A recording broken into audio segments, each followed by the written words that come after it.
میرا نام آمنہ نواز ہے. میں ماہر نفسیات ہوں اور صداقت کلینک مری میں بطور ڈائریکٹر کام کرتی ہوں.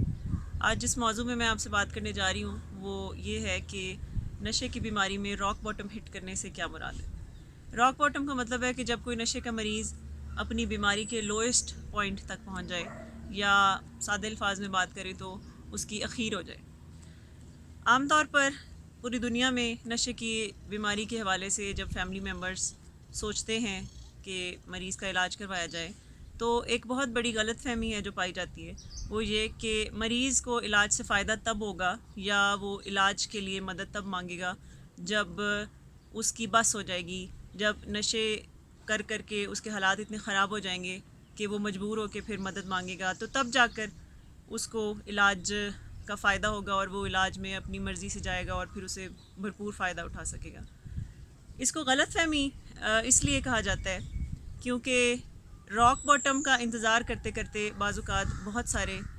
نقصانات ہیں جس کا سامنا نہ صرف مریض کو بلکہ اس کی فیملی کو بھی ہوتا ہے. تمام بیماریوں کے علاج کے بارے میں ایک اصول ہے کہ جتنا جلدی کوئی مریض علاج تک پہنچتا ہے اتنا زیادہ وہ اپنے علاج سے فائدہ اٹھا سکتا ہے. جب کسی کا فیملی ممبر سگریٹ پینا شروع کرتا ہے، نسوار یا شیشہ یا بیئر پینا شروع کرتا ہے، تو بہت کم ایسے فیملی ممبرز ہیں جو کہ اس کے علاج کا سوچتے ہیں یا اس کو کاؤنسلنگ میں لے کے جانے کا سوچتے ہیں، کسی ماہر کے پاس لے کر اس کو جانے کا سوچتے ہیں. زیادہ تر فیملی ممبرز کی یہی اپروچ ہوتی ہے کہ ابھی تو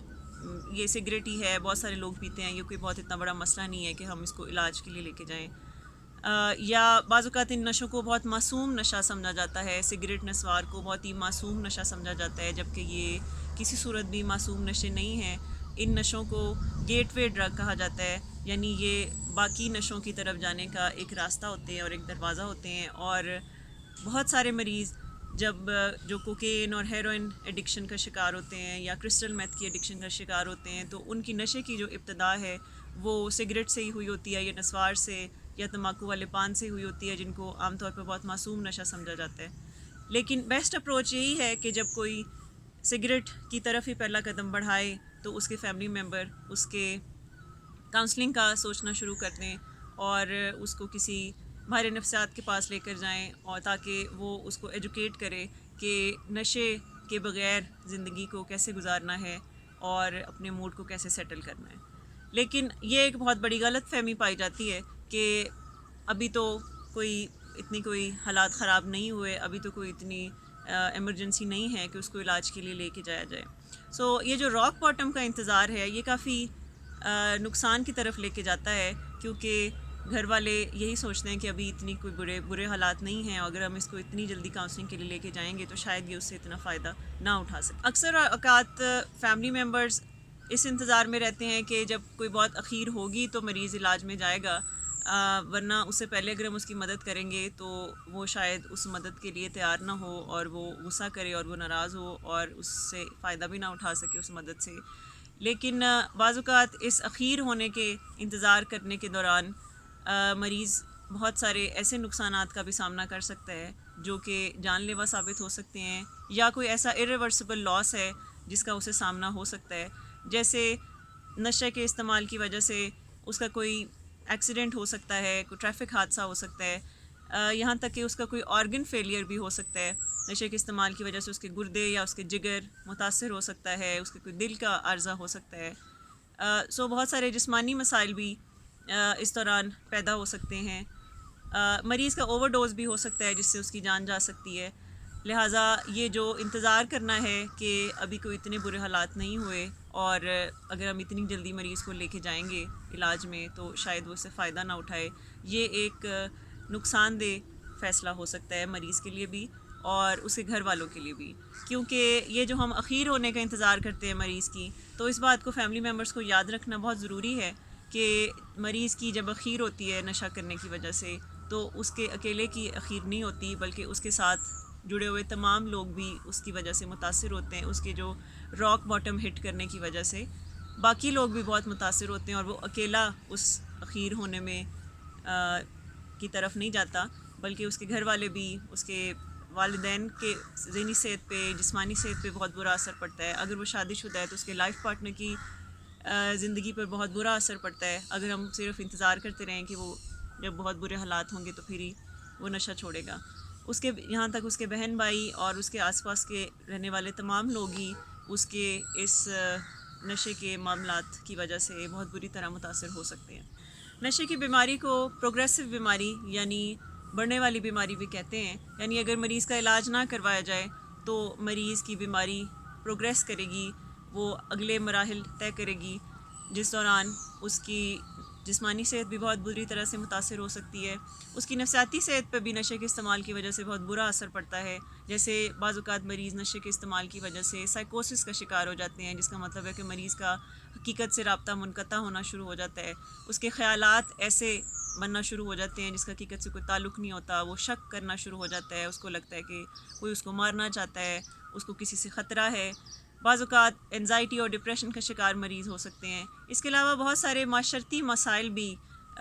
مریض کو آ گھیرتے ہیں، جیسے اس کی نوکری چلی جاتی ہے، اس کے تعلقات خراب ہو جاتے ہیں. اگر وہ شادی شدہ ہے تو اس کی شادی شدہ زندگی بہت متاثر ہوتی ہے، اس کے بچوں کے اوپر بہت برا اثر پڑتا ہے. بعض اوقات فیملی ممبرز اپنے مریض کا اس لیے علاج نہیں کرواتے کیونکہ ان کو خوف ہوتا ہے کہ اگر ہم مریض کا اس کی مرضی کے خلاف علاج کروائیں گے تو وہ بہت زیادہ غصہ کر سکتا ہے، وہ ہم سے ناراض ہو سکتا ہے، وہ علاج سے اتنا فائدہ نہیں اٹھا سکتا، یا وہ ضد پہ آ جائے گا، یا وہ علاج کے بعد واپس آ کر بہت زیادہ نشہ کرے گا، یا ان کو چھوڑ دے گا، یا کوئی بدلہ لے گا. جبکہ تحقیق یہ بتاتی ہے کہ کوئی مریض اگر اپنی مرضی سے آتا ہے یا کوئی مریض اپنی مرضی سے نہیں آتا، دونوں صورتوں میں مریض کا علاج ممکن ہے اور دونوں صورتوں میں مریض اپنے علاج سے فائدہ اٹھا سکتا ہے.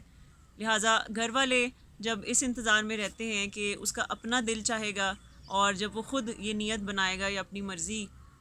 اس کی ہوگی تبھی وہ علاج میں جا سکتا ہے، ورنہ علاج کا کوئی فائدہ نہیں ہوگا. یہ ایک بہت بڑی غلط فہمی ہے. ویسے بھی نشے کی بیماری کو مرضی کی بیماری کہتے ہیں، جس میں مریض کی مرضی بیمار ہو جاتی ہے، اس کی مرضی اس پر نہیں چلتی. اور کبھی اگر وہ یہ سوچ بھی لیتا ہے کہ اب وہ نشہ چھوڑ دے گا اور نشے کے لیے وہ علاج کروانا چاہتا ہے، تو یہ مرضی ضروری نہیں ہے کہ اس کی قائم رہے یا مستقل طور پر وہ اس مرضی پر قائم رہے. کچھ ہی گھنٹوں بعد جب اس کا نشہ اتر جاتا ہے اور اس کو نشہ اترنے کی وجہ سے جب وڈرال سمٹمز کا سامنا ہوتا ہے، کچھ تکالیف کا سامنا ہوتا ہے، تو بعض اوقات اس کی یہ مرضی یا اس کا یہ ارادہ بدل جاتا ہے. لہٰذا مریض کی مرضی کے اوپر انحصار کرنا بھی ایک ایسا قدم ہے جو کہ گھر والوں کو اس کے علاج کرنے میں ایک بہت بڑی رکاوٹ پیش آتی ہے. یہ جو خیال ہے کہ جب مریض کی اخیر ہوگی، اس کی بس ہوگی نشہ کرنے کی وجہ سے، تبھی شاید وہ علاج میں جائے گا، تو بعض اوقات اس کے پیچھے ایک وجہ یہ بھی ہوتی ہے کہ مریض اپنی اخیر اس لیے بھی نہیں دیکھ پاتا کیونکہ اس کے ارد گرد گھر والوں میں سے کچھ ایسے لوگ ہوتے ہیں جو کہ نہ چاہتے ہوئے بھی اس کی نشہ کرنے میں معاونت کرتے ہیں. جیسے اگر نشہ کرنے کی وجہ سے اس کو نوکری سے نکال دیا گیا ہے، یا اس کو کاروبار خراب ہو رہا ہے، اس کا کاروبار میں نقصان ہو رہا ہے، تو بعض اوقات گھر والوں میں سے ہی کوئی ایسے فیملی ممبرز ہوتے ہیں جو کہ اس کو مالی طور پر مدد کرتے ہیں. اگر وہ شادی شدہ ہے اور اس کی بیوی اپنے میکے چلی جاتی ہے ناراض ہو کر کیونکہ وہ نشہ کرتا ہے، تو بعض اوقات اس کے گھر والے ہی اس کی بیوی کو منانے کے لیے جاتے ہیں اور اس کو واپس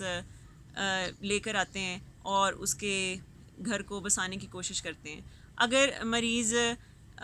کسی پولیس کیس میں پھنس گیا ہے، کوئی قانونی کارروائی اس کے اوپر ہو گئی ہے نشے کے استعمال کی وجہ سے، تو گھر والوں میں سے ہی کوئی ایسا فیملی ممبر ہوتا ہے جو اس کی معاونت کرتا ہے، اس کو ریسکیو کرتا ہے، جا کر رشوت دے کر یا سفارش کروا کے اس کو اس قانونی معاملات سے نکالتا ہے. تو جب گھر والے معاونت کر رہے ہوتے ہیں تو بعض اوقات مریض کو لگتا ہے کہ نشہ کرنے کی وجہ سے اس کو کوئی نقصان نہیں ہے، نشے کی وجہ سے اس کی زندگی بہت غیر منظم نہیں ہوئی ہے اور وہ اپنی زندگی کو ٹھیک سے چلا رہا ہے، جبکہ حقیقت یہ ہوتی ہے کہ اس کی زندگی کے معاملات کو اس کے گھر والے دیکھ رہے ہوتے ہیں اور اس کو ریسکیو کر رہے ہوتے ہیں اور اس کو بہت سارے مسائل سے بچا رہے ہوتے ہیں. تو نشے کا جو مزہ ہے وہ تو مریض کو مل رہا ہوتا ہے، لیکن نشے کے جو نقصان ہیں وہ مریض کو نہیں مل رہے ہوتے، بلکہ وہ اس کے گھر والے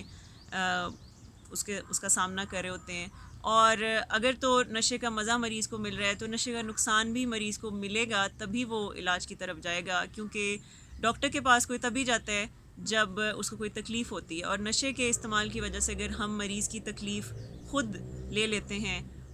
تو وہ کبھی بھی یہ نہیں سوچے گا کہ اس کی زندگی کتنی غیر منظم ہو گئی ہے اور نشے نے اس کو کتنا بے بس کر دیا ہے اور اس کو علاج کی ضرورت ہے. لہٰذا یہ بھی دیکھنے کی ضرورت ہوتی ہے کہ مریض اپنی جو اخیر ہو جانا ہے وہ کیوں نہیں دیکھ پاتا، اپنے راک باٹم کو کیوں نہیں دیکھ پاتا. کہیں اس کا تعلق اس کے فیملی ممبرس کی معاونت سے تو نہیں ہے. سو یہ ایک بہت بڑی غلط فہمی ہے کہ مریض جب تک راک باٹم ہٹ نہیں کرے گا، جب تک اس کی اخیر نہیں ہوگی، جب تک اسے خود محسوس نہیں ہوگا کہ اس کی زندگی کے حالات بہت خراب ہیں، یا جب تک گھر والوں کو نہیں لگتا کہ اخیر ہو گئی ہے، تب تک اس کے علاج کا کوئی فائدہ نہیں ہوگا.